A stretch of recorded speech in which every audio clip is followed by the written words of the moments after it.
So this is kind of the cool thing, negative, positive thing about taking psilocybin or mushrooms. Yeah. In the sense of, so let's say you have weed. Yeah. You could smoke some weed in the morning, and then you can re-up throughout the day, right? And you can stay on a certain level. Yeah. With psilocybin, you've really only got one dose for 24 hours. Right. So you kind of have to pick your dose. If you decide to go and have like a microdose in the morning, yeah, you could go at home later on that night and dump a whole heap of like a couple more grams or whatever, and it will make you trip. But the thing is, it's not beneficial. It's kind of like once you pick your dose for the day, that's it. You've done your dose for the day. It doesn't really work in re-ing up. Okay, so unlike alcohol, where each beer, each beer gets better and better and better, layering and layering. So like if you were to have like 2 or 3 grams of mushrooms, that's your dose for 4 hours. That's it. Right. You can't. If you were to have another 3 grams on top of that, you'd just be wasting the 3 grams. It doesn't enhance the moment. Gotcha. Okay. It might extend what you're feeling, Yes. but I personally have never had any real success in re-ing up halfway through a session. Okay. So a few times my mates and I have we've gone out or we're sitting around home, let's say, and we do like a good trip and we have like this really fun time, good chats, great laughter.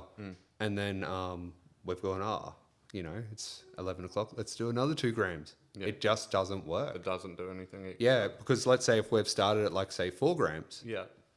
And then we decide to have another 2 grams. It just doesn't take you to that same space that the 4 grams did. It just takes to the space that 2 grams gives you.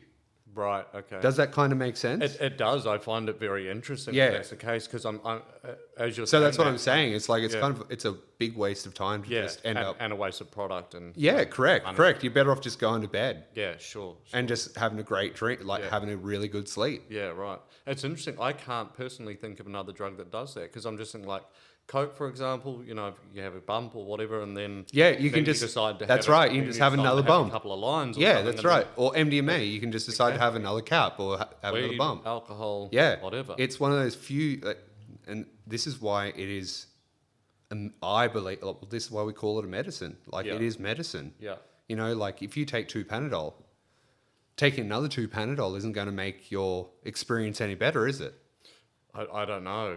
That's what I'm saying. Like maybe you're right about Panadol. I don't know. But do you know what I mean? Like you have a dose of your Panadol, it gets rid of your headache. Having another 2 Panadol I see what you're saying. Isn't going to make that experience better, is it? Yeah, sure. Yeah. So, and that's kind of a similar thing with psilocybin is that it doesn't that's what I mean. You pick your dose for the day and that's it. That's what it is. Yeah. Any idea why that is? I could go a bit woo-woo on you. I think it's... Go as woo-woo as you like. Go as woo-woo as I like. Okay, cool. It's your podcast, brother. Well, I can only speak from my experience, right? So let's say let's go through dosage, right? So let's say if we're going to do a microdose would be anything under 1 gram. Okay. Depending on who you are. So if you want to function throughout the day, and I wouldn't recommend going anything higher than 1 gram of any sort of psilocybin. Just because, hey, we all drive, we all do things, right? You have to be, it's like having a couple of beers and hopping behind the wheel, as much as I'm not saying do that, you can do that. You're going to be under your limit. Right? Well, yeah, exactly. Right? There is a limit for a reason. Exactly. And obviously people smoke weed and they hop behind the wheel, right? So same thing. No, you don't know what you can handle. Yeah. Right. So, sorry, I've lost track of what we're talking about. I asked if you happen to know why it is that like you can't, or doubling up sort of thing in a 24-hour period doesn't seem to do anything extra. Yeah, it just, so then, going on about my experience, so, that's right, we're going to give it woo-woo, weren't we? Yes. Sorry. Brain fart. Edit this out. Yeah. So having that 1 gram is anything under 1 gram. So I recommend I don't recommend anyone do anything, but if I was going to, you recommend to yourself. Yeah, if I was going to microdose myself, Yeah. I would have say 4 points of 1 gram. Okay. And that would be a good dose So to it's 4 points. Is there 10 points to a gram? Yep, correct. Okay. Yeah. So yeah, it's 10 points to a gram. Gotcha. Yep. So I just have those 4 points, and for me, that's enough to like function in the world. I don't get any like distorted vision. All that happens to me is I just feel better. The world just feels better. I'm able to function at a higher level without any real stress or anxiety or worry. Yeah. I even get laser point vision where I'm like, this is my task, and I can focus on my task, and I can get my task done. So not as distracted by other things. Yeah, totally. And it is, fuck me, I've forgotten what I was going to say. No, it'll come back to me. Either it will or it won't. Oh, That's no, cool. that's what I was going to say. Those 4 points, like, how long would that effect that you're talking about last? 4 hours. Oh, okay. Say 4 or 5 hours. Right. And then you're just real. What ends up happening as well is like, this is what I believe happens is that your body has this like learnt response. So you have that microdose and you feel great. And then let's say it's worn off by like 12 o'clock. Yeah. You're still feeling great because you've been great for the whole morning. Yeah, sure. You don't So suddenly feel you've shit. already had this like great positive response through your day. Right. Where you've kicked goals and everything's been great. And Yeah. now the rest of your day is just awesome. Yeah. Because you've had this lead up to awesomeness. Yeah, right. So it doesn't have the come down effect that some No, other drugs have. no, totally not. And then unless you do, so for me, like so dosage, okay, so you'll go 1 gram, anything under 1 gram's a microdose. Yeah. And then if we go to John Hopkins uses 3 grams for PTSD. Yeah. They use it for anyone with depression, anxiety, that sort of thing. Anyone who's going through rehab with alcohol, they'll use 3 grams of mushrooms. Wow. Anyone who's on like death's door facing cancer, they'll use 3 grams of mushrooms so that they get this sense of like, so this is what happens. People stop fearing death. Mm-hmm.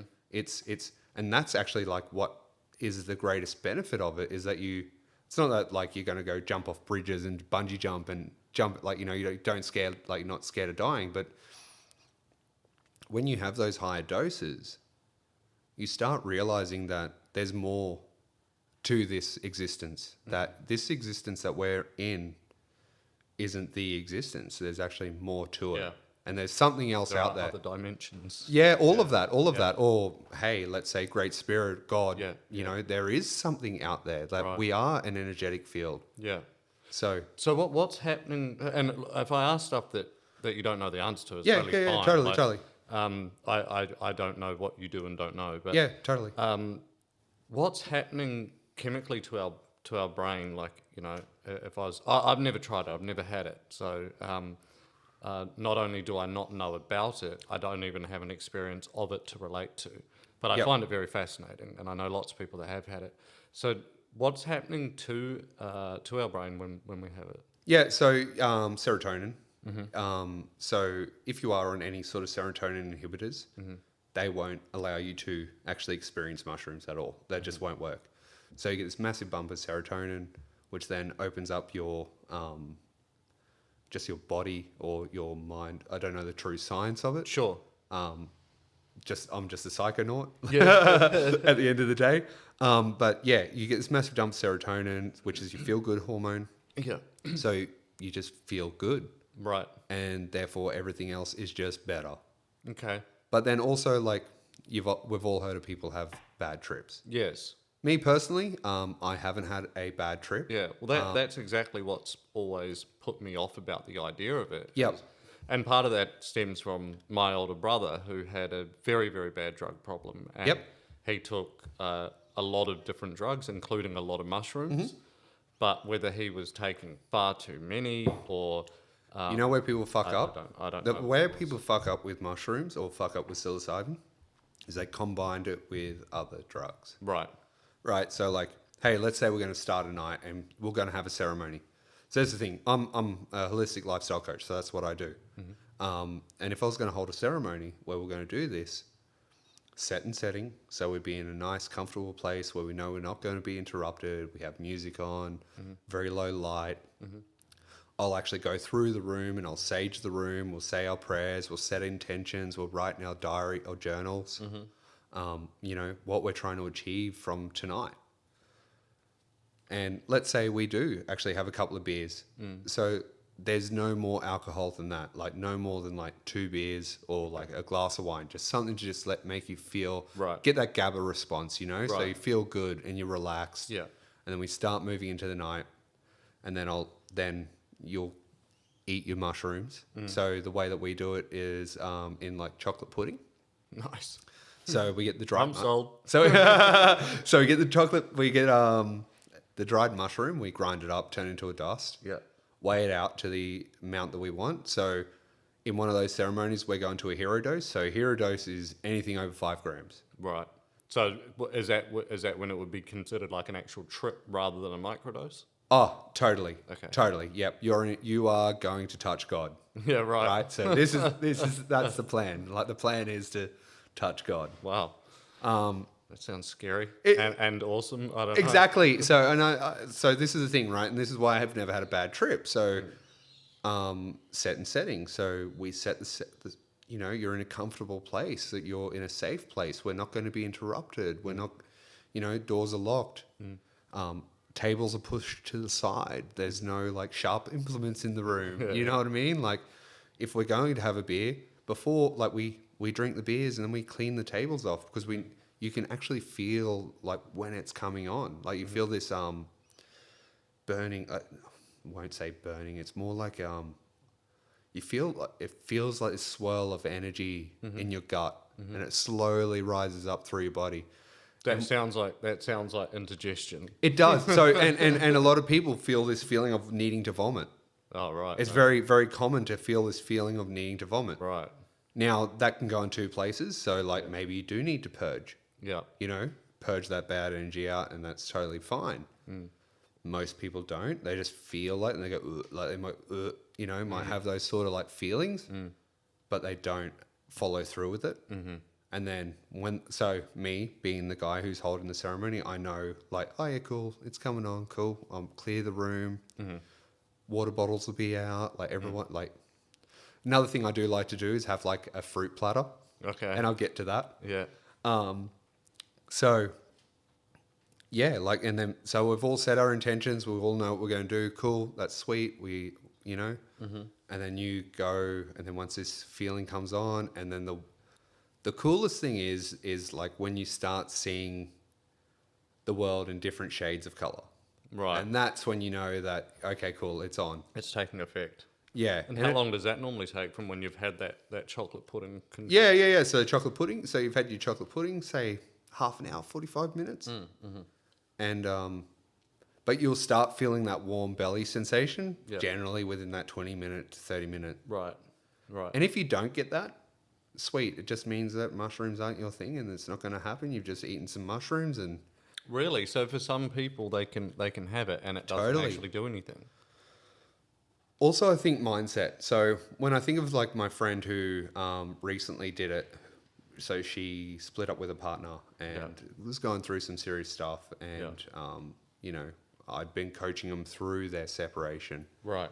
And she came to me and wanted to try it and blah blah blah. And I went, cool, let's do it. So I facilitated the night, so I didn't take anything. I was. You don't need a babysitter. It's not a drug where you need a babysitter. But I just felt like in this moment, because I knew her, like she was pretty upset, that I need to support her. So I wanted to support her through it, so I stayed sober. Girlfriend took it with her, and girlfriend got the effects of like going to outer space or whatever you want to call it. Yeah. And then the friend who took it, she didn't get anything. Wow. But what it did allow her to do was just, so she's a boss bitch CEO. Dropped her guard, she was able to cry, and she was able to get all those emotions out, and just literally cried for like an hour, which was probably the best therapy she totally needed. Yeah. She'd been holding back all these things. So did she get the psychedelic effect of like, no, but did she get the therapy out of the medicine? Yes. Right.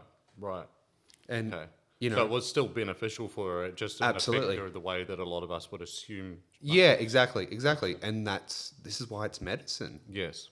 Because it was allowing her to get that veil out. Yeah. Where, let's say alcohol. Alcohol's an ego. So we talk about different drugs or different psychedelics, right? Yeah. In the sense of whether they're ego enhancer or they're, they destroy the ego. Right. So like alcohol, cocaine, they're two drugs that really amplify your ego. How many dicks have you seen out there who snort some cocaine, all that like they're tough and they want to fight everyone, and 100%. now they've gone from jockey status to gangster. Yeah. In the space of 2 bumps. Yeah, exactly. Right? Yeah, absolutely. You have mushrooms that destroy, like your ego goes out the window. It's gone. Okay. So your ego protects you. Your ego, like we all have an ego, and we need an ego. Ego keeps us safe and warm. Yeah. Once that's out the window and it's gone, it allows all those other feelings to come through. Yes. And that's why it's so beautiful. So maybe for her, that was a bad trip because she didn't actually trip, but she was able to express her emotions. Right. And that was like a really, truly beautiful thing. Right. See, I've always thought of the idea of a bad trip being like freaking out, basically. Yep, totally. But see, and this is the thing, like if you're in a room, like if you're doing this stuff by yourself and that happens, well, you got no support people to do it with. Yeah. But if you're with a good bunch of people, like, so this is the thing, I won't even touch a psychedelic if there's someone in the room that I've met sober who I just don't trust. Yeah, sure. Do you know what I mean? Like, Yes. don't go into these things willy-nilly. Don't just play around. Like, this is real shit. Like, don't take drugs if you're not in a safe space.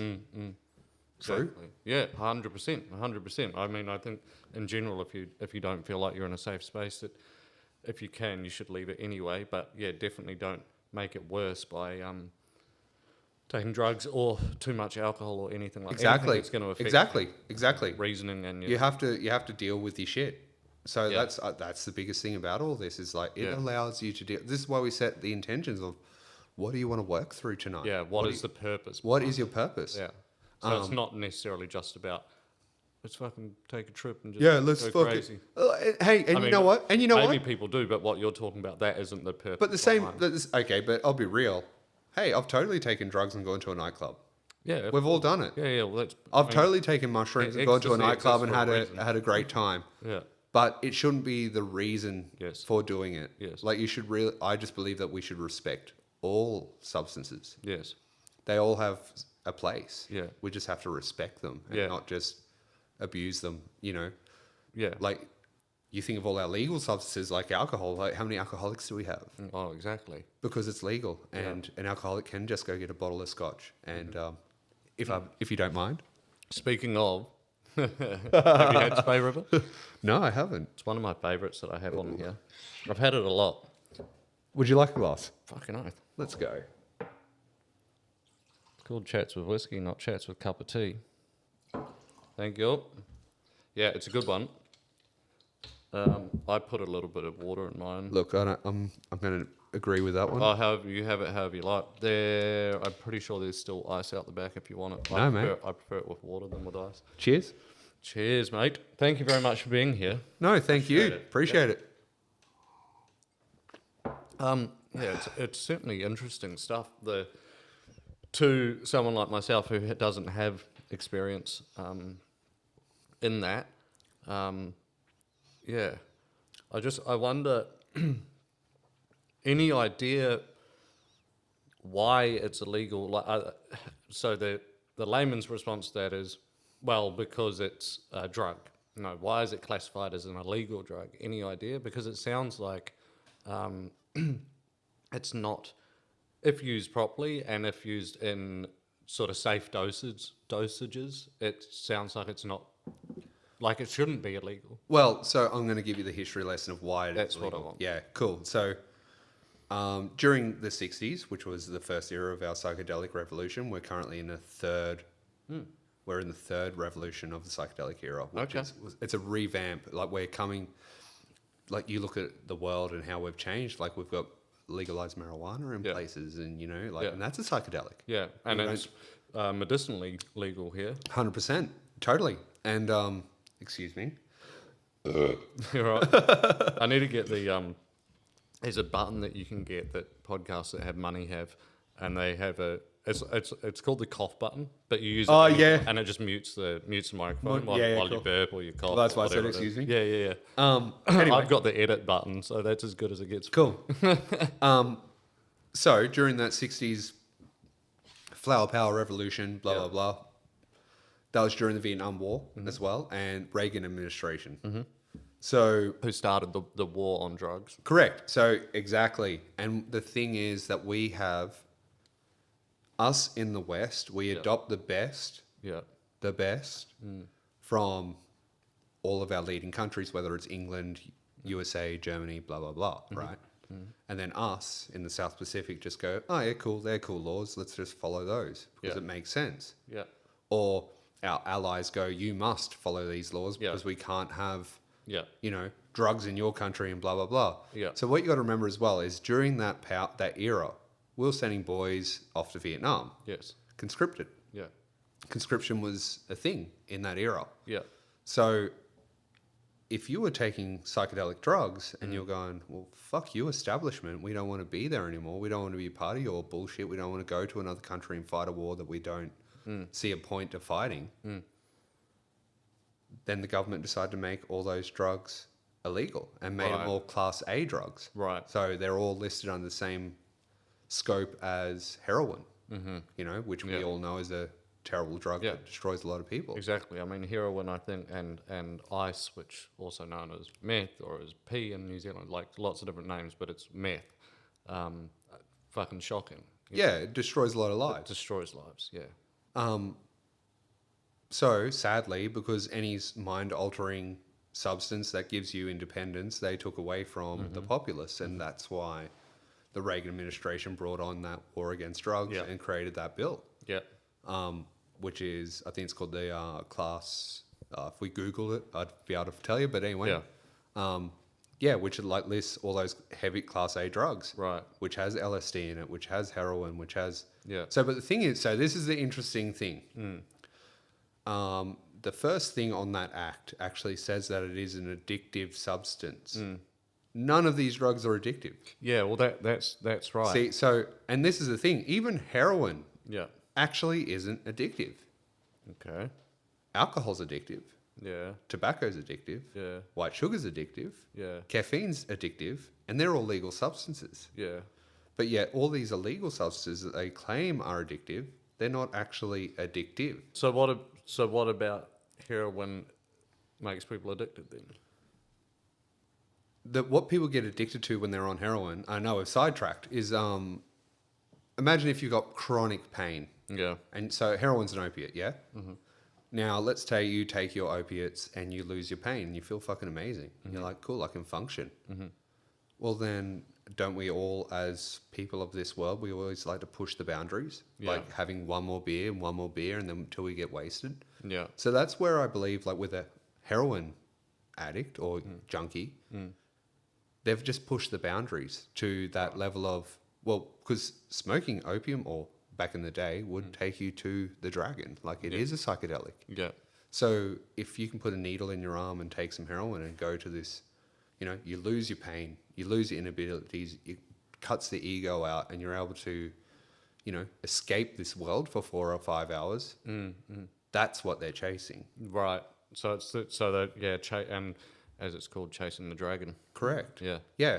So, but that's the same with all drugs. Like that's what people are chasing. They're chasing that escape. For sure. And then like with LSD and I believe shrooms as well, but definitely LSD, there was MK Ultra in the US in pretty sure that was the 60s and 70s. Yeah, correct. There's a theory that Charles Manson was part of the MK Ultra Yeah, look, project, and so whether or not Charles Manson was part of it or not, who knows? But it is a real thing. Like it started as a conspiracy theory. It's been proven that it was very, very real. And I don't want to go down the whole tin hat conspiracy theory line, but that term just gets thrown out by the powers to be the moment they can't control something. Conspiracy theory? Yeah, they use that. 100%. It's used to try and discredit. It is. It's just used to dilute or discredit someone. Yeah. And we've just seen it through COVID. Absolutely. Yeah. The moment that someone spoke up against COVID, oh, how dare they? And they're a conspiracy theorist and they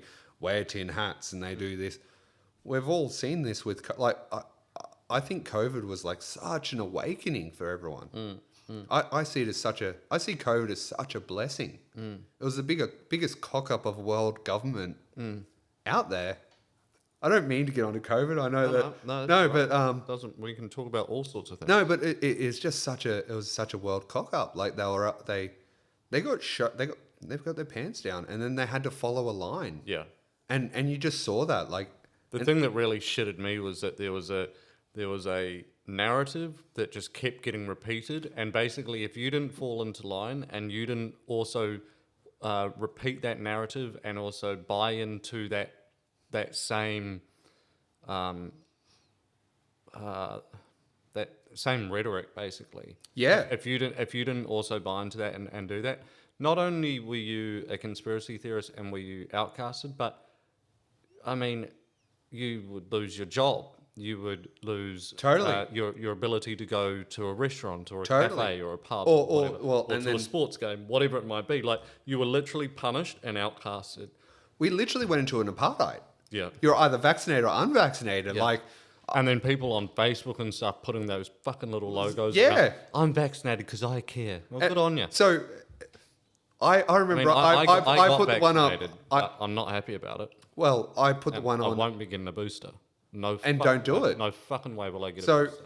I put on that circle around my thing. It's my body, my sovereignty. 100%. And man, the outrage from my family. You would have copped heaps of hate.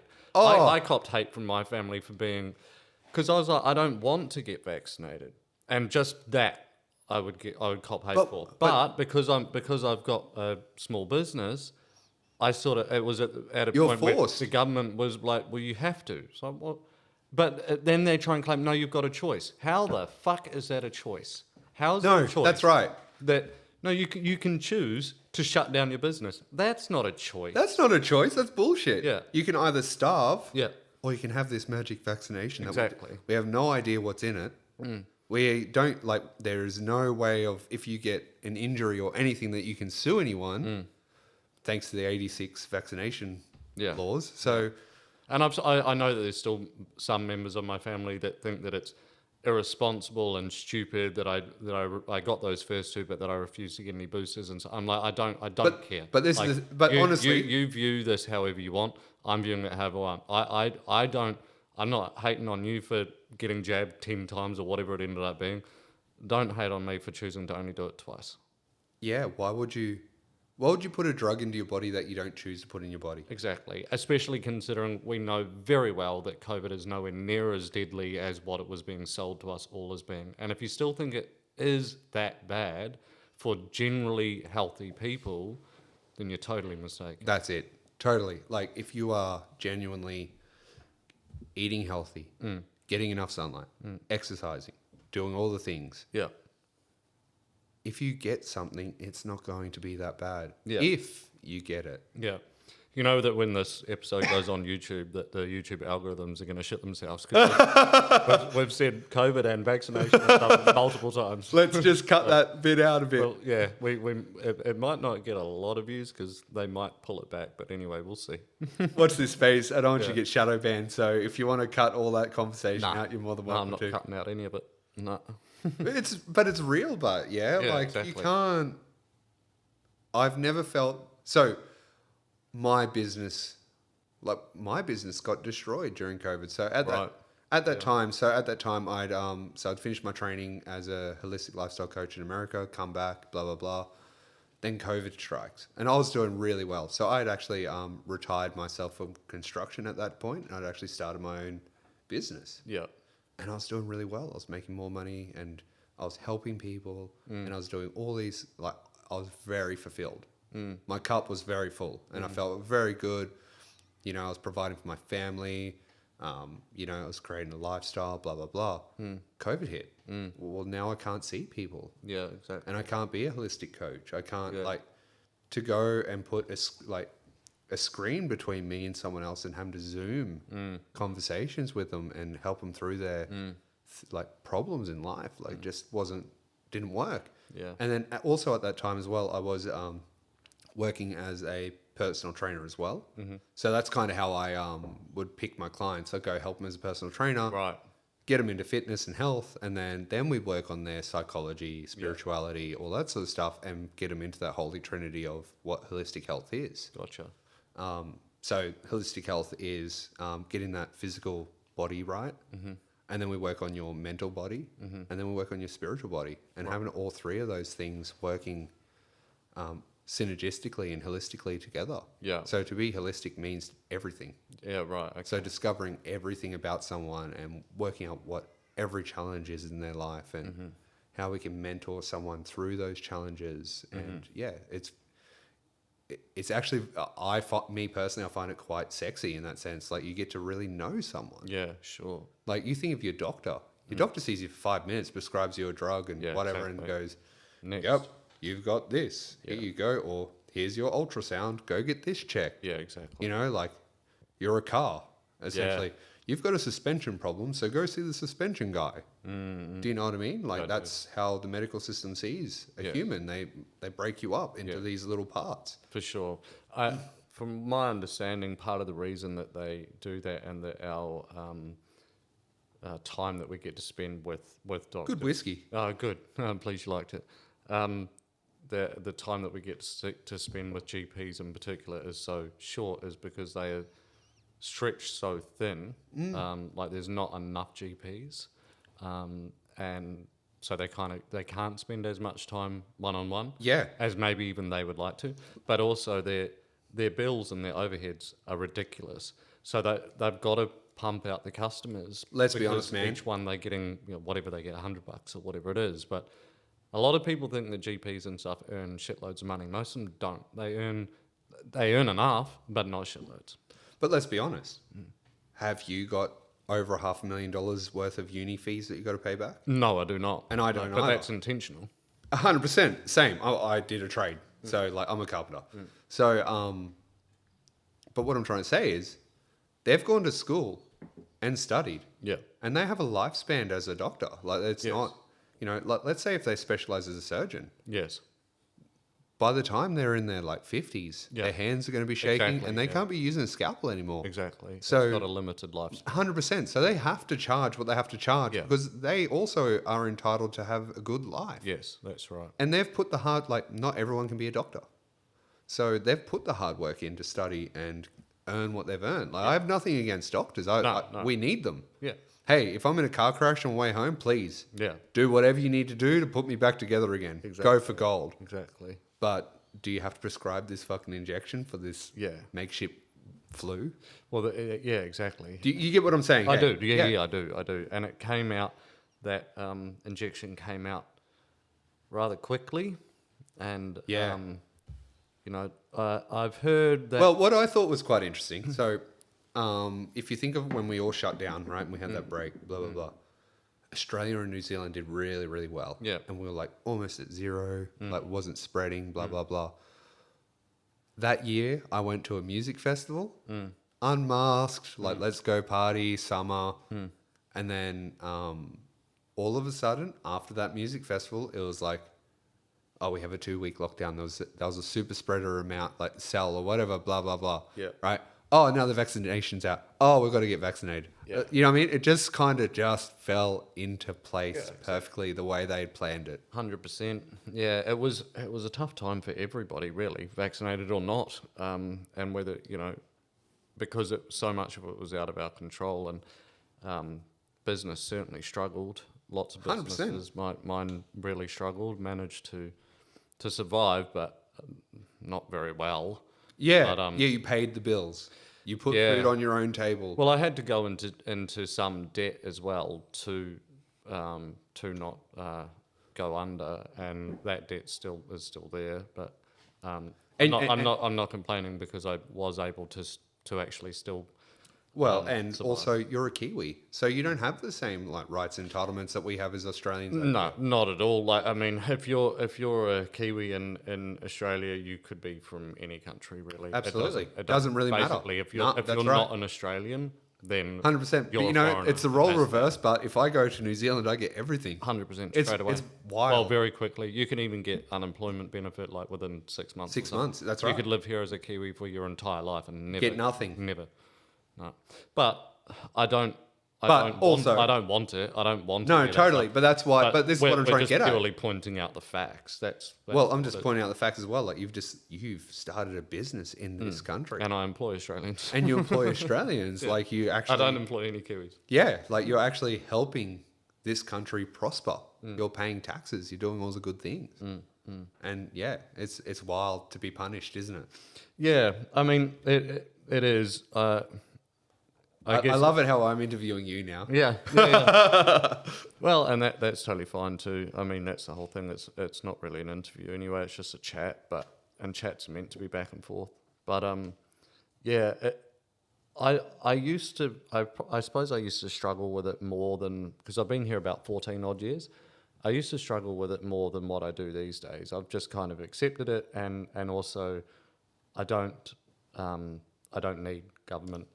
Financial government assistance, but there has been Same. times I've never touched it. Yeah. All I've used is Medicare. yeah, exactly, and I do have Medicare. You have Medicare. I know. But there has been times like there was a course that I wanted to do, and I can't get tertiary. I can't get any kind of like student loan for it. Yeah. And the course was about 70,000.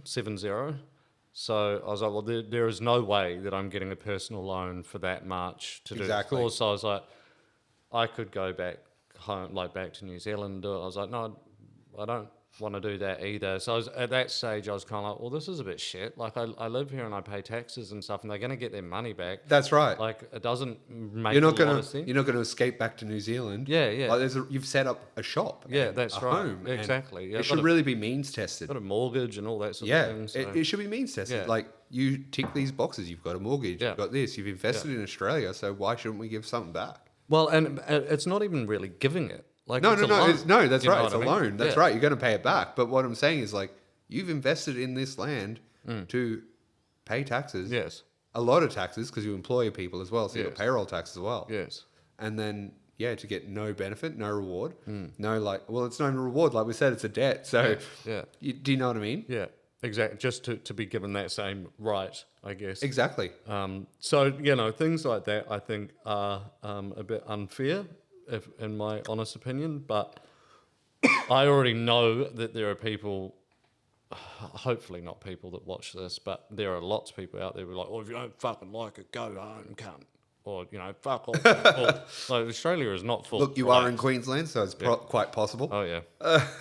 They can say whatever they like. I'm allowed to be here. But, yeah, so, I mean, the thing is, yeah, that is an option. If I want, I can go back to New Zealand and do that course there. But that's not the point. Totally. But anyway. Let's get back on track. Yeah. So, should we go? We'll go back to the dosings. Sure. Yeah. Yeah. So we've done the one dose, and then we've gone to, let's say, hero dose. Now we're at like 5 grams. Yeah. And we've set all our intentions, and we're going to go into the actual trip. Yeah. You've had the energy come up through your body. Right. You're at that space.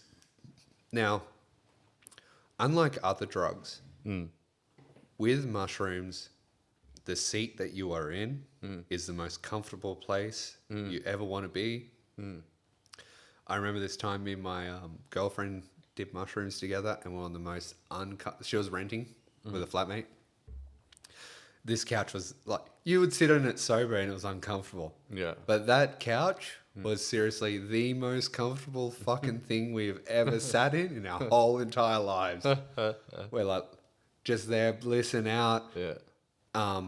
If you're ever going to do mushrooms, there's a beautiful playlist on Spotify Okay. called Music for Mushrooms. Yeah, right. Okay.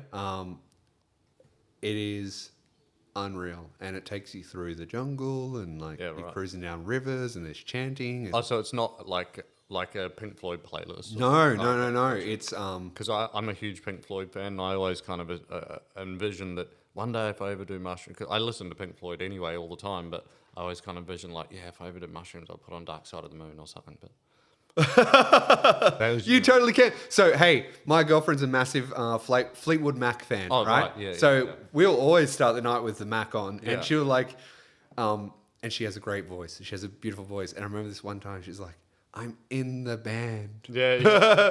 And it was really beautiful to just see her just belting out tunes and Yeah. dancing around the room. Yeah. But that's in that early stage. So Right. this is where you get the visualizations. You can still function and move around a room and dance and do all these things.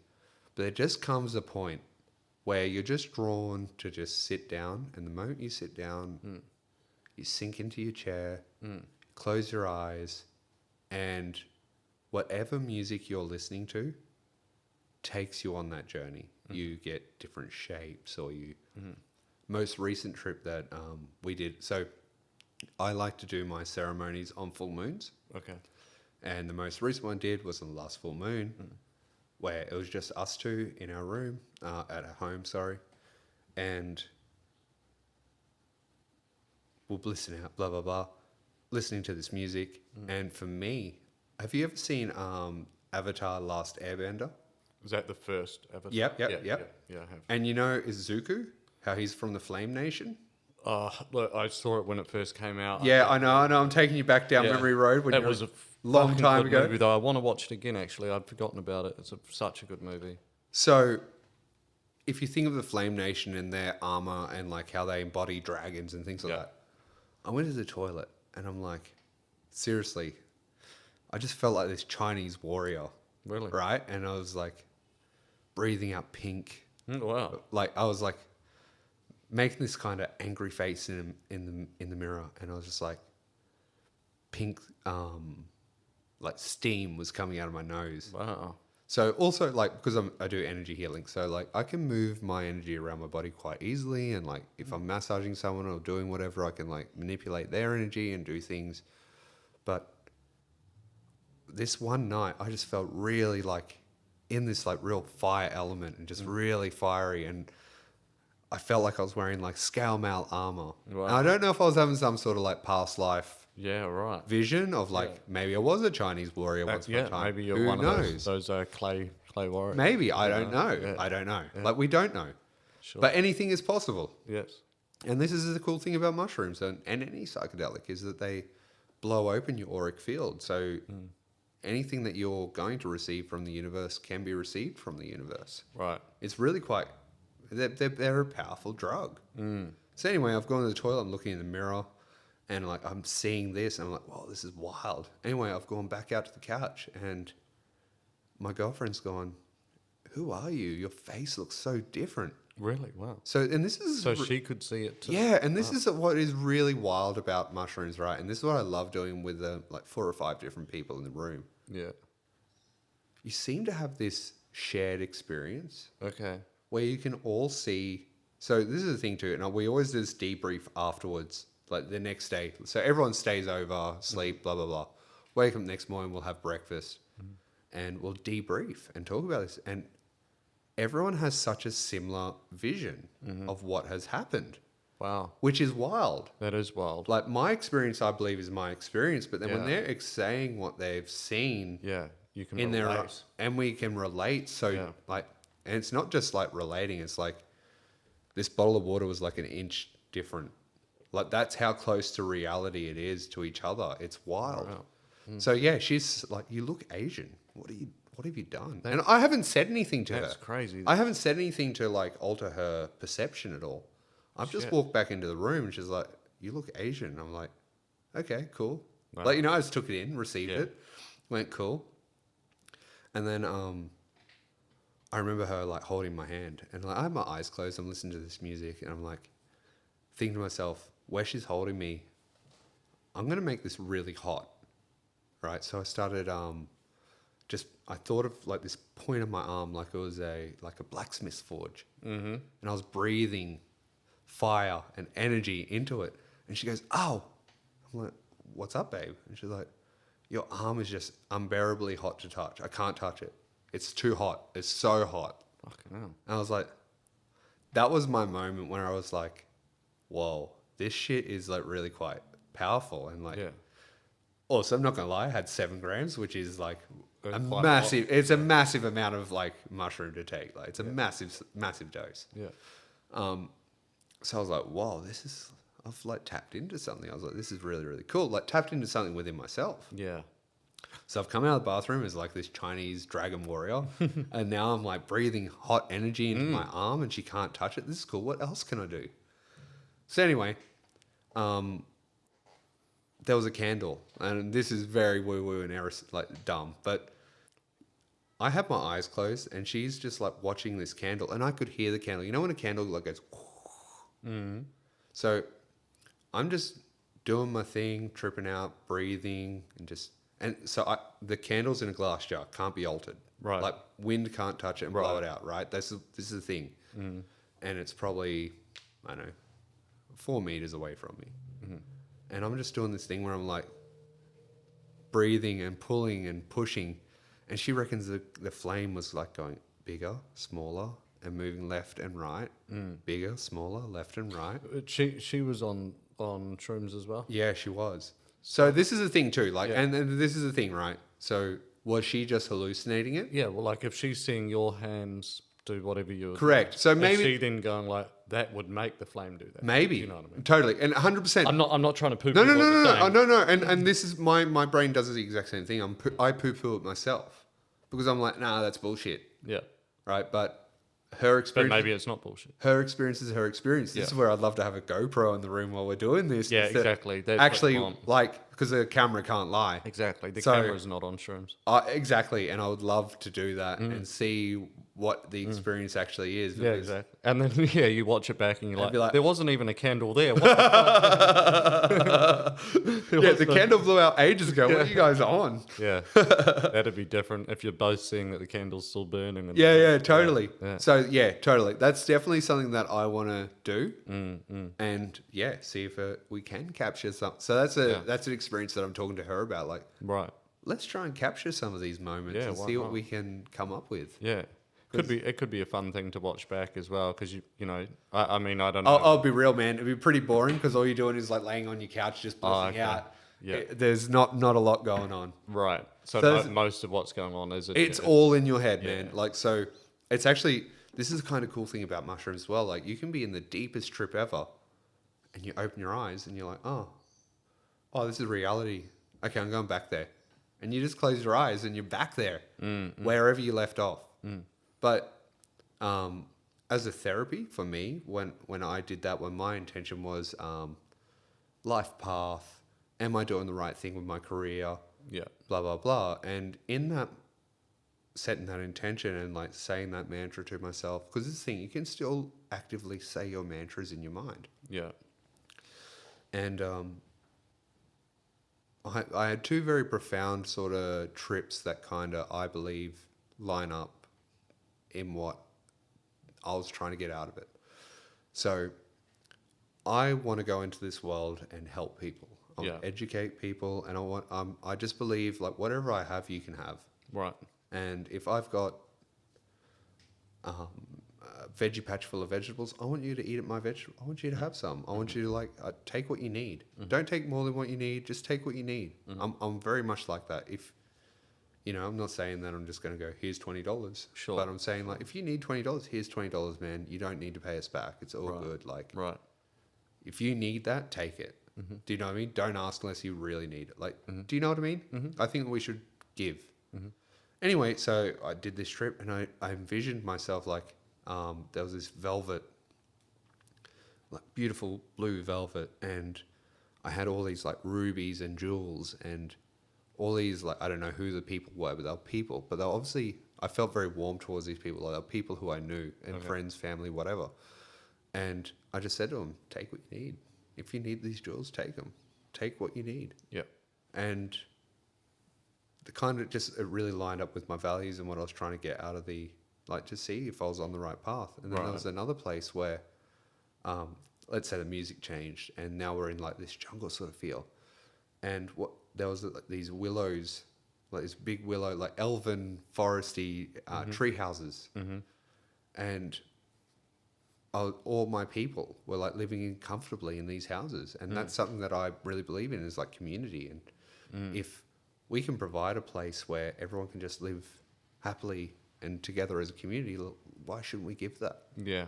Yeah. And then what I realized was those trees were actually growing out of my stomach. Fuck that. See that to me sounds like a bad trip. That trees growing out of my stomach. No, but all my people were like living in the tree houses that were growing out of me. Yeah, no, that doesn't sound nice. It was fine until you said that there was a tree growing out of your stomach. Yeah, it was. But do you know what I mean? It's like that idea of like you were able to give to people. Yeah. So that's what I got out of it. Right. So I guess, and that's the thing too, like different experience, you might go, hey, that's fucking gross. Or Yeah. like, that's weird and freak out. Yeah. Yeah. So do you think that to help people to not freak out and therefore not have a bad trip, they just need to be more open to those experiences rather than trying to stop them or control them? Or Yeah, exactly. So that's the thing. But that's the thing that they do too, the mushrooms, is that takes away your ability to control. Right. So the moment you give in to it and like actually just breathe it in and give in is where the magic happens. Mm-hmm.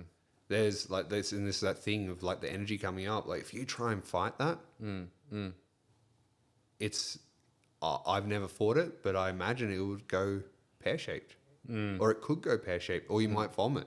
Yeah. Right. But if you don't just feel that feeling, like, and this is what I mean, you're not going to like have a bad trip from that moment, but yeah, you might vomit. Yeah. Yeah. So why not just do a big breath, take the breath, do your breath work, and like breathe it in. And just Yeah, and is those experiences that you're talking about, like those people and the tree growing out of your abdomen and all this sort of stuff, is that heavy trip based, or is that also what can happen from microdosing?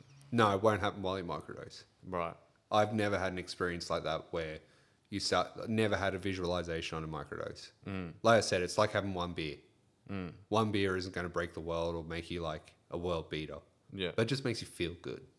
Right. Okay. Does that make sense? Yeah, it does. It does. I mean, it also confuses me even more that it would be illegal if it doesn't do anything more than one beer. Exactly. So why is it that you can have a couple of microdose caps and that's like a jailable offense? It doesn't make sense. No, it doesn't. And especially when, so the only time, like, so when I lived on property, I had property and I had cows and I had horses and blah, blah, blah. And these things grow naturally. And the only time I had trouble with the cops was when they came to my house and they found that I had mushrooms there. And I'm like, but they grew in my paddock. But yet I still end up in court over having mushrooms. Yeah. Something that I harvested naturally from my own property. Yeah. It's bogus. It's wild. It's wild. Like, it's not like I've thrown marijuana seeds everywhere and grown weed. Like, that's something I've added. Yeah. My cows shat, and I've picked the mushrooms from the shit. Do you know what I mean? Like, this is I didn't make it happen. It just grew naturally. They would have grown anyway. They would have grown anyway. Exactly. But I've decided to pick them and dry them out and ingest them. But, well, I didn't even get to that because the cops caught me. Yeah. Yeah, it does seem... the whole war on drugs thing, which drugs won, it seems very strange to me that that any drugs really are illegal, completely illegal. I find weird because I find that the idea that people aren't allowed to take what they want to take, I find strange. This is my biggest battle that I'm all about. So I'm all about human sovereignty. Yeah. It's your health, it's your body. Yeah, exactly. What's the difference between taking a drug and drinking a glass of red wine? Yeah, well, they're both drugs. Just one of them's legal, one's not. Red wine used to be illegal, like during Prohibition. There you go. You know, but then that got changed. So, and now the idea of it being illegal, everyone would be like, "What the fuck?" So hopefully it won't be too long before a lot of these other drugs. And I go think through that as same the baby, revolution. and I'm going to speak very down about our baby boomers, but as the baby boomers die off and our generations take over, politicians have to follow our suit. And I think... Well, our generation will become politicians. Exactly. And I think this is a very exciting thing. And hopefully our politicians of our generation aren't brainwashed by the history of the baby boomers and aren't as conservative. Yeah, hopefully. We have so much hope. Like, I even look at your Prime Minister and see her as a bit of a beacon for hope. Yeah, I used to. But has she just been brainwashed by the powers to be at the moment because of like all the things that have happened in the world just recently. Very good chance of it. Yeah. And her strong, staunch religious background. How I said about the fruit platter. Oh, yes, that's right. So I like to have a fruit platter, maybe like a few pieces of cheese or something like that on there, right? Yeah. Now, we all know what mindfulness is, yeah? Yes, indeed. So, like, let's say we get a Ferrero Rocher, right? You know, chocolate almonds all over it. We eat it and and your therapist will be asking you, what can you feel in your mouth? Blah, blah, blah. And you'll be like, I feel a nutty sensation, the chocolatey, blah, blah, blah, right? Yeah. So halfway through a trip, I like to clap my hands, stop everyone and go, all right, guys, let's have some water. No one wants to drink water. Fucking, that's the last thing you can, you just don't want to drink. Okay. But it's about, I'm just a safety guy. So I'm like, cool, have a couple mouthfuls of water, rehydrate. And then what I do is I go and I'll cut a piece of cheese Yeah. and I'll bite it. Yeah. So everyone knows it's not poison. Yeah. Right? Because it's kind of that thing, yeah? And then say I'll pass to my girlfriend because she'll eat my chewed off cheese. And I'll cut off a piece for the next person, boom, boom, boom, boom. And I'll say, what do you feel? And the response around the room of just going, I've never eaten cheese and had cheese feel so good in your mouth. It's creamy, it's smoky, it's salty, but your whole sensory feeling is just your mind is open to this whole new experience of what that cheese is. And then this is just me kind of, I guess, brainwashing people into good health as well, because everything there is organic. Yeah. So I'll give them an organic grape and whatever, and they're like, oh, it's juicy and it's full of this and blah, blah, blah. And then I'll have some crap just from Woolies. Yeah, yeah. And I'll give them a Woolies grape. And I'll be like, oh, this just is the fucking... It's rubbish. This is the LA Ice of Coke. Do Ah, you know what I mean? yeah, I do. It's just not even on the same level, right? It's not nowhere near, LA Ice, it just isn't Coke. Yeah. Not at all. It's horrible. It's shit. horrible and shit. That LA Max as well. Yeah, but it's still a cola product, yeah? Well, it's dark water. It's dark water, but do you get what I'm saying? Yeah, I do. So from going from and so this is just my thing about getting people on organic food. It's well, why wouldn't you eat this thing that's full of life force and nutrition and good for you? Yes. Or you can go back to the Woolies. And I understand not everyone can afford organic, but what I'm trying to suggest to people is, in this moment, get what you can.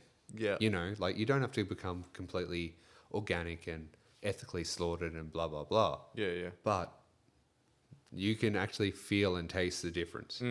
So why wouldn't you want to eat the better product? That's kind of just my little bit of brainwashing towards these people while, Gotcha. Educating them, because we all know that we should be eating organic. We Yeah. should be Yeah. going Well, down I that have a really big veggie garden, and I grow a Love lot that. of different types of vegetables Love and stuff. And I've got, I don't know how many now, maybe 10, I guess, different fruit trees. Maybe it's not quite that many, 8. Now, I different imagine fruit you trees. grow basil and herbs. Yeah. Lots, And, lots of different herbs. and I imagine if you pick a basil leaf and you can, for a start, it's not a watery and crappy Yeah. from Woolworths, right? So it's just, you can it's smell actually, it just when you brush against. but the thing is, before. it's actually hard to pick. It's actually got this sap and stickiness to Yes. it, and you can smell all the basil-y good. goodness. Yeah. We picked a zucchini, I think it was yesterday.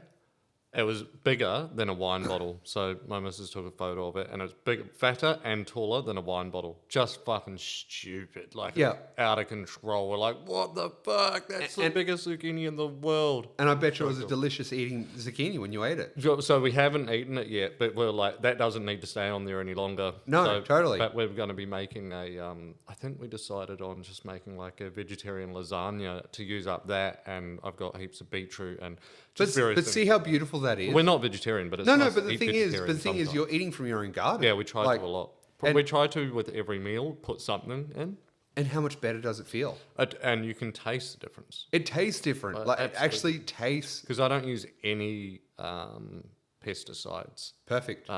So a lot of stuff does end up getting stung or bitten or whatever. gives a but shit? that's why it's such a big veggie garden, because it's also only the two of us. We don't need 500 zucchinis. Do you know what I mean? So Yeah, I know. If we lose a heap of them to bugs and nature and stuff, it really doesn't matter. But with how big this one was, we're like, nah, fuck, that's ours. Yeah, totally. Good. Yeah. But the thing is as well, like, you know, I think this is the thing. We've all grown up in this world of food being perfect.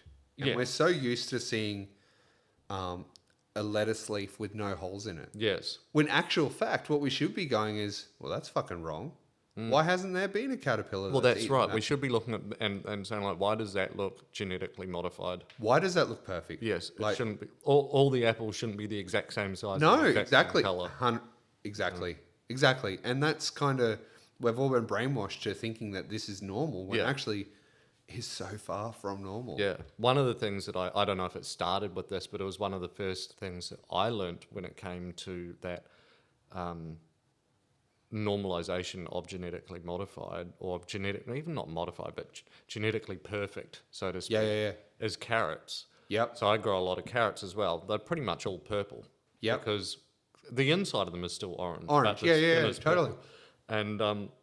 And heaps of people don't realise that that's the colour of carrots. I know. They're not that They're sort not- of orange Donald Trump looking fucking colour that Totally. you get. The Dutch orange carrot just Yeah. isn't actually what a natural carrot looks like. And they definitely don't grow that perfectly straight when you're growing them in the ground. Exactly. Because they hit rocks or whatever and they have to bounce off them. They hit a root and they'll split and they'll Yep. end up with legs and whatever, Yep. but it's still a carrot. It's still It a fucking tastes carrot. It's Totally fine. And you know what? And you know what? So with my kids, the best thing about it is like going in the veggie patch, picking off a carrot, Yeah. washing it under the hose, Yeah. and letting them eat it. Yeah. Like, and it's, I mean, you and- don't and- get any fresher than that. no, but then also like, so think of all the microbiome stuff that you're getting, like all the little, you know, bacterias and organisms that we're meant to have in our gut that we're not getting in our gut because all our Yes. vegetables are so perfectly cleaned. Yes. They're all bleach cleaned. They're like, They've been covered in sprays. and they're sterile.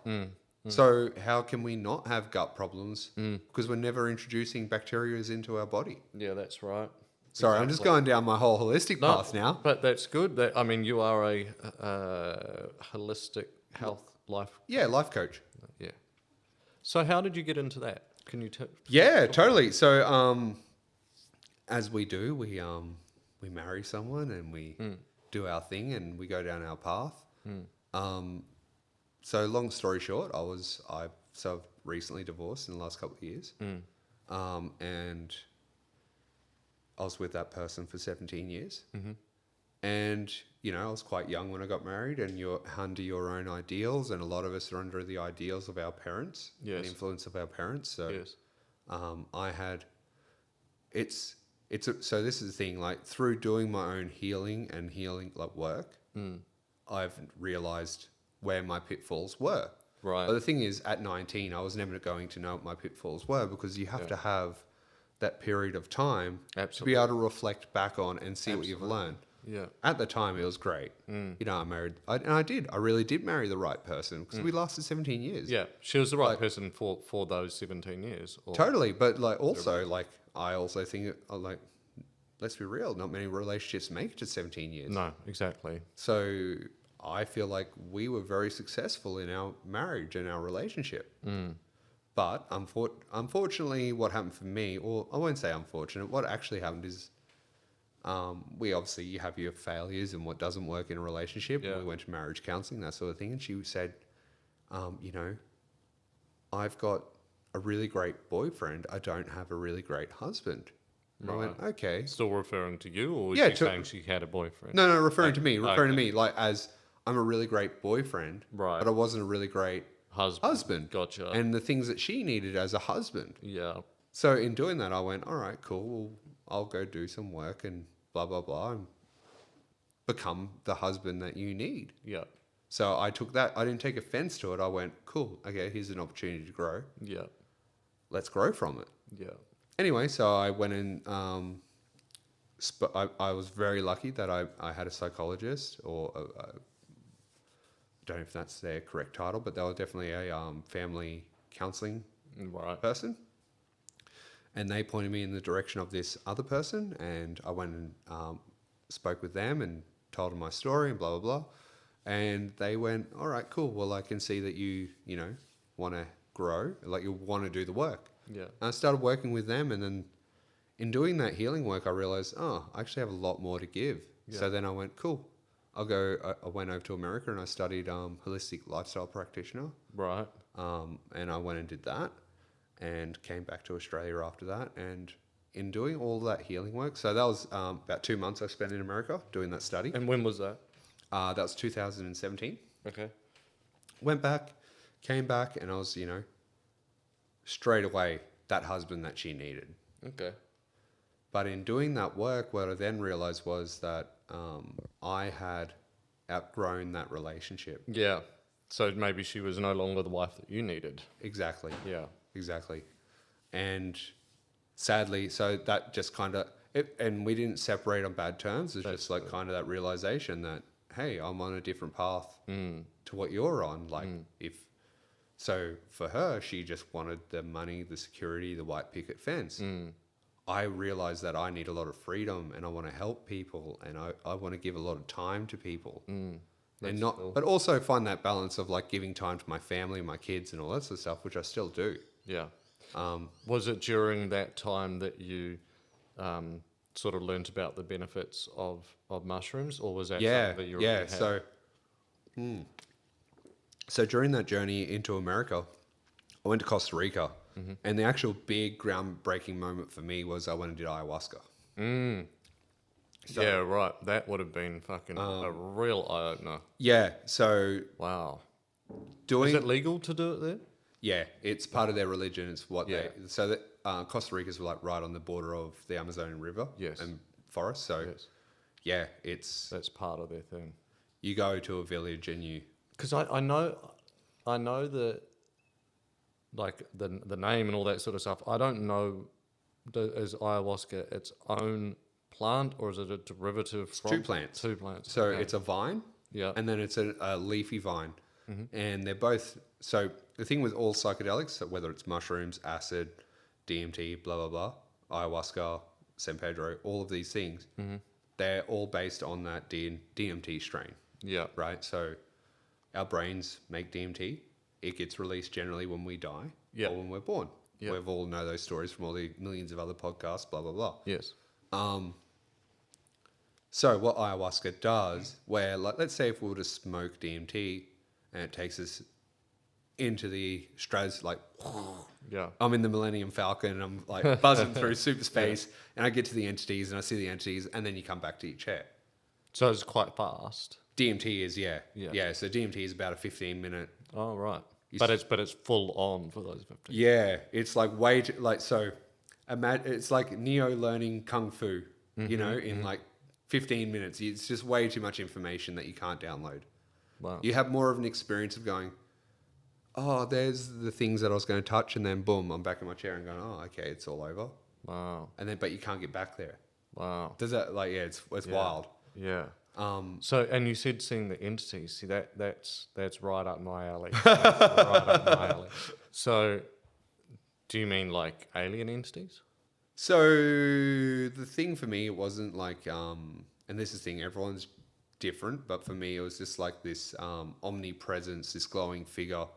I think of, I don't know if you watched it, but when I was a kid, I used to watch Silver Surfer, and there was this entity that sat in space called the Watcher, and he was like this dotted figure of this head that would talk to the Silver Surfer, and it was kind of like that. So it was like this glowing entity that would like talk to you, but you've traveled to this place on the Millennium Falcon, right? Light speed to get to this place of like universe and stars, and then you're talking to this entity, and you're like, oh, this is wild, and it feels like it's like 2.5 hours, 3 hours, but it's only been 15 minutes, and you come back to your chair, and you're like, oh, okay, that was wild. Wow, but does it give you a sense of any kind of connection to anything, or is it just like, well, that was a crazy trip. Yeah, all right, totally. I better go to work.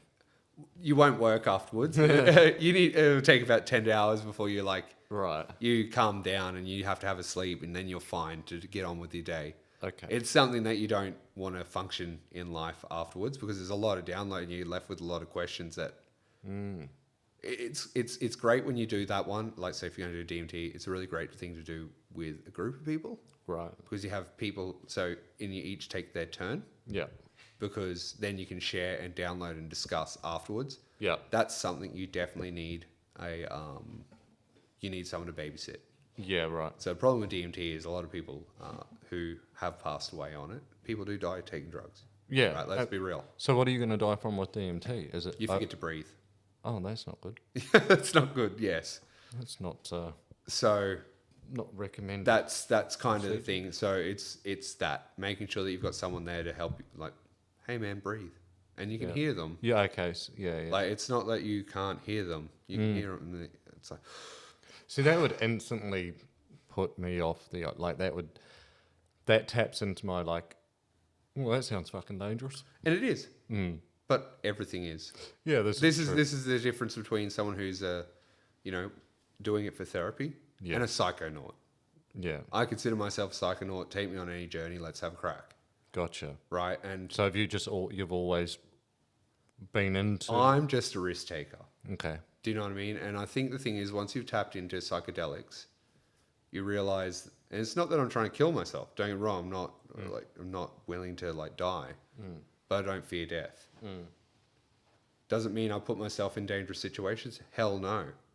Like, my own self, I want to live in this meat body for as long as I possibly can.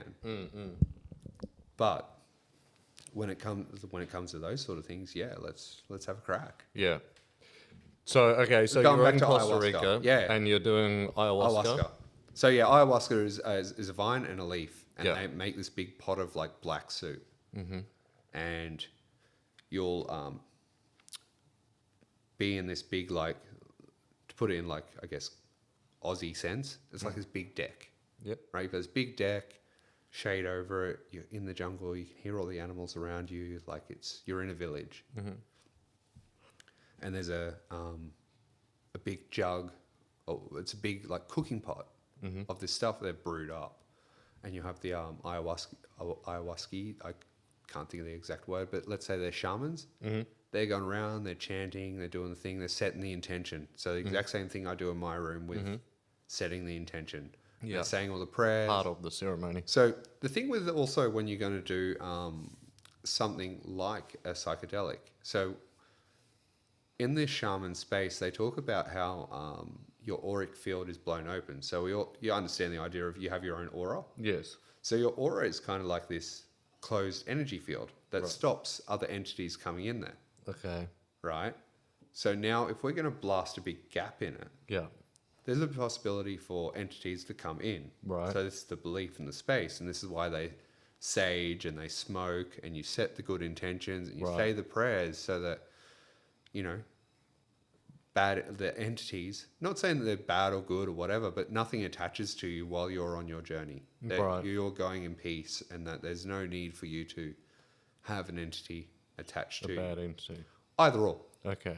You might be lucky and get an angel on your shoulder. Do you know what I mean? And like, you get blessings for the rest of your life. But or you could end up getting a devil on your shoulder and have like, terrible twisted fate for the rest of your life. Do you know what I mean? So you're better off having neither. Yeah. Not take the risk. Yeah, sure. Yeah, exactly. Yeah. Yeah. I understand the concept behind that. What is their purpose behind doing it? Their purpose behind it is just purely setting the good intentions. No, sorry. I mean, what is their purpose behind doing the ayahuasca at all? Oh, so ayahuasca is their religion, right? So ayahuasca actually means the plant of death and rebirth. Okay. In layman's terms. So when you do take it, so this is the thing, like, so you'll have your cup, you'll have your first cup, and So you drink it. you drink it, and it tastes like fucking. I imagine it's what chemotherapy tastes like. Fuck me. That's a fucking analogy. Fuck, that tastes just like chemo. So It was a glass of chemo. that's what I mean. Like, and that's what I imagine. It just tastes like absolute balls. Anyway, Yeah. you drink this stuff, and it's not pleasant. Yeah. And it's a very slow release DMT, essentially. Okay.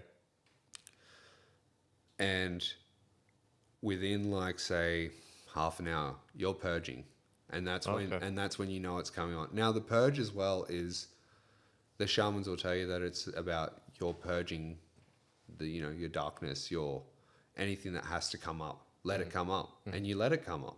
You can't stop it from coming up. It's going to come up. I do remember on my second night that I did it, I didn't purge at all. So, but the very first night, oh my God, I was fucking purging. I was like keeled over. Wow. I was purging. That bucket was like my best friend. Wow. That goes for about an hour.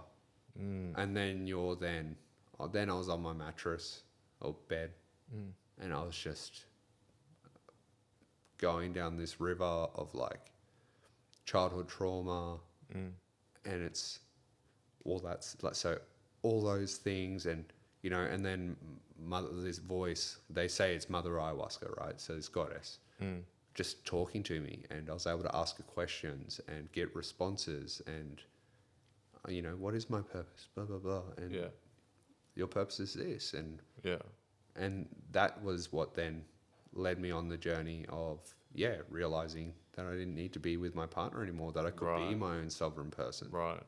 That I went into this relationship looking for a surrogate mother, rather than rather than being Going my into own, it as a husband, as a partner. So I jumped into this thing, going from one mother to another mother, and then letting her mother me. Yes. Yeah. And you were quite young when you got married? Absolutely. And she was 5 years older than me as well. So it was very easy to... I look at it in retrospect now and go, that was a really easy thing for me to go from one mother to another mother who, could nurture, support me, and blah, blah, blah. For sure. And we all want that from time to time, and I don't think there's anything wrong with that, with wanting... No, but but when you kind of... If that's why you're going into it, and... probably wasn't intentional. It wasn't intentional, and that's the thing. Like, I didn't realize until retrospect. Yeah, exactly. Like I said, at 19, this was fucking great. Yeah, this is fucking awesome. Yeah, and she's some smoking hot 24-year-old, and you're Correct. like fucking like who doesn't want a MILF? Yeah, exactly. Right, exactly. and then when you go into when you're in your 30s and you're like looking back at it and you're like, and you've done the work. Like you've got to do the work to realize, or otherwise you're just in a busted relationship. Yes. So I did the work. Yeah. And then I realized why I was there, and that it wasn't for me. Yeah. And that I was my own independent human, or I could become my own independent human. Yeah. And when I did that, that's what started causing the cracks in our relationship. Yeah. Because it wasn't that I was rebelling against our relationship. I just started being myself. Yeah. I actually discovered who myself was. Yeah.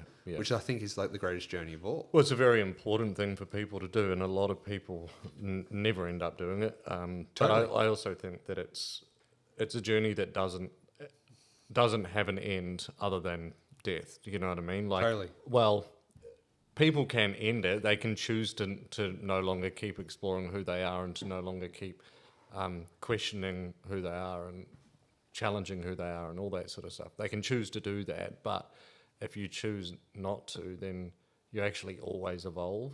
Yep. And I mean, our cells, I think it's like every 7 years, our cells regenerate, 100%, right? Yep. So really, I mean, if you want to be crazy about No. I know what... No one's older than 7 years old, sort of thing. Or at every 7 years, you're recreated. Yeah, exactly. So... But that's all the time. As soon as you're older than 7. So it's really it's right interesting that now. you raise this. And it's tomorrow, and it's, it's right now. When we talk about archetypes of life, we actually talk about them in 7-year blocks. Yeah. Okay, so the philosophy that I follow is this: we have this big wheel, this pie. We start as a baby, and then we work into child. So what's a baby? A baby is till it's 7. And when we're 7, we become a child. And then from a child, we become a teen. I mean, do we consider them babies up until 7? I thought that. Well, but you think about yourself. Like, so when you're from 0 to 7, could you feed yourself? Did you rely on your parents wholly and solely to look after you? Yeah, but that continued past 7 as well. Okay, fair. No, but fair. It's but not also, like at 7 you're suddenly no. But at 7, could you go to the fruit bowl and grab an apple and eat it? Probably. Could you go to the fridge and get a cup of milk and drink it? Yeah, probably. So you're kind of self-sufficient. You see what I'm saying? Like you're now in this child Yeah. phase of self-sufficient, able to look after yourself a bit. Yeah, I get what you mean. You get what I'm saying? Yeah. So I get what you're saying. It's just that I'm not sure that I don't know. correlates Well, with... I guess I'm probably splitting hairs and arguing a pointless point. Well, I'm not trying to argue it. I'm just trying to understand what you mean. Yeah. Because I don't think there was much that I could do at 7 that I couldn't do at 5 from memory. And that's fair. And that's totally fair. Like you're allowed to be an early bloomer or a late bloomer. Right. Right? And this is what I'm trying Probably to get the at. only thing I was an early bloomer. But you get what I'm saying? Like, Yeah, so from 0 to 7, that's kind of like where you need your parents to really look after you. From 7 to, say, 14, you're becoming way more independent. Yes. Yeah. All the time. And then by the time you're 14, you're pretty independent, yeah? Yes. Yeah. And then from 14 to 21. 21, okay, Yeah. cool. Now you're going into your warrior phase. So you've spent that first, like, kind of half. Just learning how to interact with this world, how to interact with your people around you, how to just basically survive. You know, most people by the time they're 21, they can cook 2-minute noodles and survive. Yeah. Yeah, exactly. Well, yeah, hopefully a bit more than that, but I know what you mean. My son's 19, and when he was staying with me a little while ago, he's at university, but when he was staying with me, I don't know when it was, a month or two ago, I was trying to teach him how to cook a few different dishes and stuff, and he sort of said like, oh, I normally just have migraine or whatever, migraine noodles. I was like, Mix a tin of tuna into it, a few frozen peas, and that's a full If like, probably just chucks a fried egg on it. I don't know, but first year at uni, 19 years old. Who doesn't eat like that at that age? Totally. I certainly did. This is part of the hero's journey, is that then we, from that age of like 21, or in our society, 18 is when we legally can be an adult. Which I think is ridiculous. I think they should be 25. No, that's fair. No, and when I say that, I don't mean in terms of drinking or anything like that. I think that's totally fine to be 18. I mean in terms of society expecting you to have all the Your shit answers, and to together. have all your shit Yeah, together, totally. and stuff like We that. put a lot of pressure. 18 is too young Well, for all of that. So my daughter is going through high school right now, and she's 17, and So according to law, like in a year, she's going to be like, Totally. "Oh, you're an adult now." Oh, you're and- like, "No, you're not." what's your trajectory on life, and what do you want to do, and what do you want to achieve? Like, achieve nothing, know nothing. Just do life. Do life for a bit. Obviously, go get a job and function in society so you can do life, but you don't have to know what your career path is. Yeah, exactly. Like we put so much pressure on our society too much to know what you want to do. Yes. Yeah. Hey, I was very lucky, and my path was kind of thrown at me. So I actually went in. I was actually dancing for the Royal Ballet. So I was actually a ballerina in London. So I did that. Shit. So I got a scholarship at 17. I could have sat here and guessed all night. That wouldn't have been. I mean, fucking little fly things. You're like myself. Yep. Stock. keep working out, mate. You'll get there. You'll get totally. No, but I wouldn't have picked your claim, your build to have been a ballerina. Well, this is the thing. So and this is where my psychonaut adventure began, because at 17 I went to England. Right. Where I had exposure to ecstasy. I had exposure to acid. I had exposure to mushrooms. Yeah. I had exposure to all these things for nothing. Like for 20 quid, I could get a bag of ecstasy, and that was like, and it was like awesome stuff. Yeah. Like, do you know what I mean? Fun Friday night. Well, Out in Piccadilly Circus. And that's it. Well, was it Friday night or was it Monday? Well, I don't know, exactly, because it just lasted all weekend. Exactly. But yeah, I was exposed to that at a young age. And so I did that, and I went and did that for a couple of years. And then when I came back, I fell into carpentry and I started my trade.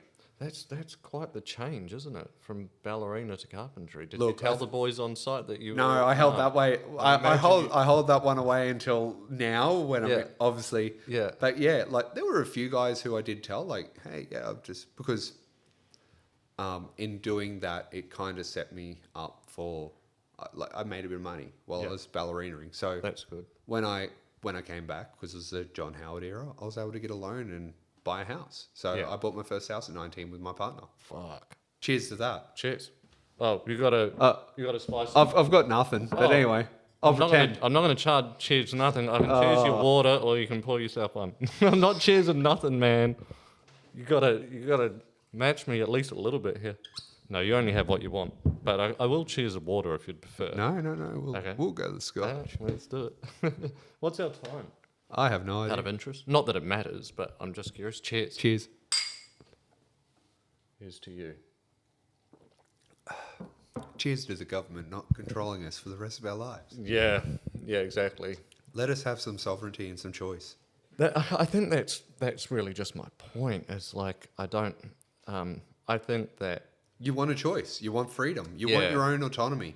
yeah. You're happy to live in the society and Yeah. follow the rules. Oh yeah, I'll do all that. And you'll I'll pay your the taxes, I'll and do you'll all do that. what you need to do to just let me do. I'll put what- on my seatbelt. I'll all Yeah. that sort of stuff. I won't talk on my phone while I'm Yeah. driving and blah blah blah. Yeah, I'm not a But- complete fuckwit.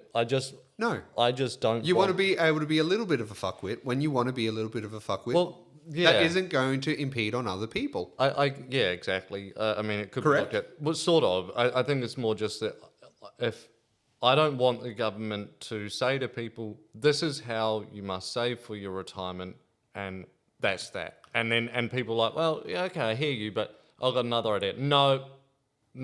Well, and let's bring it back to our actual thing that we're here. Like, we don't want the government to tell us how we take our drugs. Exactly. We want to be able to go, hey, it's Saturday night and I'm not going to impede on anyone. Mm. I'm in the safety of my own home and I want to do this. Or Yeah.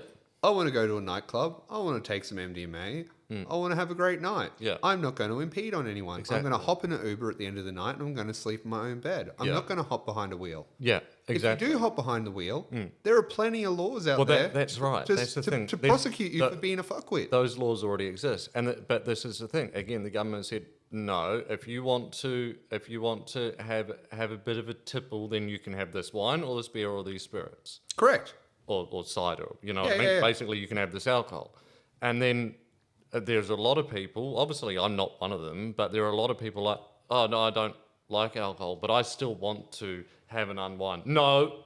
How No, dare you? You can have alcohol, and don't forget your super's due. Fuck. Look, government, you guys even allow yourselves in the ACT to grow 2 plants. Correct. Oh, no, next, this press conference over. Fuck. Dirty cunts. Totally. I guess, look, that's the problem with this country as well, is we've got too many levels of government. Mm-hmm. Like, the states. So many. The states are so much more powerful than the federal, but then the federal overarches on certain things and Yeah. blah, blah, blah. Yeah. And that's the thing, like, ACT can grow 2 plants. Well, why can't we grow them in Queensland? Yeah, Like- exactly. Well, I mean, and Queensland is typically a conservative state, but we've had a Labor government for quite a while, and even when we don't, which I don't think we will next time, I'm pretty sure she'll be out. But that's neither here nor there. I'm pro Labor. I just don't think she'll win again. But anyhow, it's like if you're not doing anything that's different from Liberal, then fucking difference does it make? You know? Yeah, I agree with you, but also I'm a mad Labor voter too, myself, I'm not going to lie. Yeah. But hey, if you're not... I'd be very surprised if you were like, Labor, fuck that, I'm Liberal, give me some more mushrooms. Well, You know what? None of that makes Do you know sense. what? You know what? This is the thing, man. Like, I know a lot of conservatives who take drugs. Is that right? Okay. I know a lot of conservatives who take drugs. And it just depends on where your values lie. Do you know what I mean? Yeah, this is true. Yeah. Like, end of the day, they might be doctors and surgeons and they want to make money and Yeah. do their thing, but they like to unwind on the weekend. Yeah. And there's nothing wrong with that. Exactly. And I guess the thing is that... The problem is that the laws say that you're a bad boy or a bad girl if you do this. And that's my point, is that other than Greens, and even then all they really care about is weed, when it comes to drugs. But on neither side, neither Liberal or Labor, at federal or state, are seriously looking at recreational use of various drugs. Now, I'm not saying that people should be able to go and sell them to children. No, or, totally or- not. We're not even saying that people should be able to sell them. Well, This is the I thing. think- Like, if you, yeah, exactly. this is my argument. Someone will have to sell them for them to exist. But if you can grow it at your home, Dispensary. like, why is it an issue? Yeah, or a dispensary, Yeah. 100%. I just don't want pharmacy dispensaries. I don't want pharmacies who have for how 100 years, right? However long, or at least since the Reagan administration, since the war on drugs began, they have been the ones that have profited the most outside of black market drugs because they're getting people hooked on tablet form opioids, which then the only way that they can keep that going is to go to the black market dealer. They have been the ones that have been pushing for all these drugs to remain illegal because without them being illegal, how are they going to sell their pills and their injections and shit? I just think that it would annoy the shit out of me if now they would get to profit off normal drugs becoming recreational or even medicinal. That would really annoy me. It's like, no, you don't actually get a piece of this pie because you were the ones that tried to stop it the entire time. Look, I agree with you, but any step forward is a step forward. So, yeah, I don't. I feel like I used to think like that, and that I think that that's too much of the she'll be right Australian. no, I agree. I agree with you. Hey, I agree with you 100%. Like, I think if we're gonna do it, let's do it right. Yeah, Do you know what I mean? Like, agree.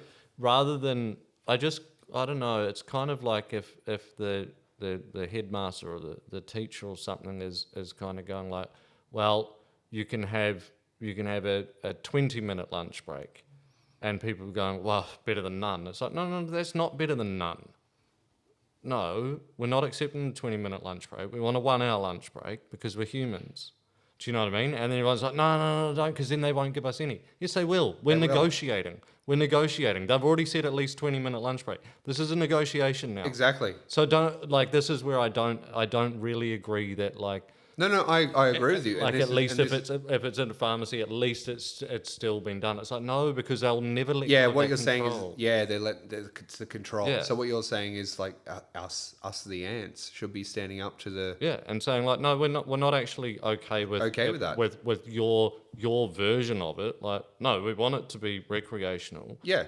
And we're not saying that you private dispensaries. And we're not saying that. Hey, yeah, okay, if I want to dispense this, I'll pay a fee to the government. There's still going to be regulations. Laws and regulations. 100%, nothing wrong with that. Exactly, but it's when they give a monopoly to pharmaceutical companies that I don't like, and I just think that like look, let's be real anyway. As much as I just think of this just then, like if they do go down that line, and let's say you can dispense it, and you're a dispensary. All that would end up happening is their friends at like Woolworths and places like that would end up just buying you out eventually. Yeah, and then, exactly. And then those guys end up owning it anyway. Yeah. Like you look at every bottle-o or every pub, they're all owned by like. Well, you've got the Coles and the Woolworths group. Like Australia, when it comes to groceries and booze and pubs, well, so I guess all of it. But all of it, it's a duopoly. The whole thing, it's a duopoly. Exactly. And New Zealand, which only has like, I don't know, 6 million people or something, not many, it has fuck tons of different grocery stores. And they're all everywhere, and they're all just as big. And there's just as many independent bottle-os as there are large corporate ones. Because there, if you want to open a bottle-o, like an alcohol shop, you apply for a license like as if you're opening any other shop. Whereas here, to open an alcohol shop, an off-license bottle-o, it has to be attached to or part of a license from a pub, and all of those pubs have been bought out, well, the vast majority have been bought out by the Coles and Woolworths group because the government here have just given monopolies away, right? And so now look at that industry and how fucked it is and how near impossible it is for mum and pop to open a pub. Or a bar. Or a bar, anything. yeah, anything like that, right? So if anything, marijuana, mushrooms, anything like that, if it does become recreationally legal, I do not want to see it in the hands of pharmacies because they will end up with the same control that we see now with groceries and alcohol. And I see that as also like then us, the people who want to open up those dispensaries, we have to unite. We have to actually create that 100%. That union. 100%. That idea of like, hey, we're going to look after ourselves and not fall into the trap of being bought out. Yeah. Because let's not beat around the bush. It's a multi-billion-dollar industry in America. That's why I think there's a good chance it'll happen here because they're going to want some of that action. Yeah. Which is totally fine. it's a license to print money. Oh, so if you've ever gone to America, it's wild. It's so and you have a security guy at the door. He takes your license and Yeah. checks who you are, make sure you're over 21 and meet the requirements, blah blah blah. Yeah, exactly. And then you go into the shop and Yeah. it's some of them are like buying an iPhone. They're like Apple stores. They're wild. They're Yeah, like they are. they're beautiful and like you get a Like, coffee and like A menu selection of all the menu different selections strains. and like Yeah, I've been to the US multiple times. I lived there for, I think it was about a year and a half before coming to Australia. When I left New Zealand, I went there and then back to New Zealand for a little bit. And then I was like, no. And so I came here. eyes wide open when you went over there. Yeah. Look, but that wasn't my first time there. It was just my first time living there. I've been Another going thi- to the States since I was about, I think I first went there when I was 9 or 10 and went to Disneyland, did all that sort of fun stuff. But the thing is, as well, I don't want us to become America at all. No one wants anyone to become America at America all. doesn't want to be America. But do you know what I mean? What we've got here is good, but we need to steal some good ideas from them. Absolutely, but like that's the thing. Like let's big borrow and steal all the best ideas from all the different countries. Absolutely. You know what I mean? Like, And this is kind of the good thing about. I mean, that wouldn't that be like the utopia of countries if the politicians were like, oh wait, I've got an idea. Just hear me out. We don't know everything, so maybe we could take some ideas from this one and from this one and from this one, and then we could package them together and put a little bow on it, and all of our people could be the envy of the world. That would be like the most ridiculously cool country I know. ever. Totally. Yeah. Let's create it. Yeah, man. Cool. Hey, Luke, thanks so much, my brother. We'll chat soon. Done. Cheers.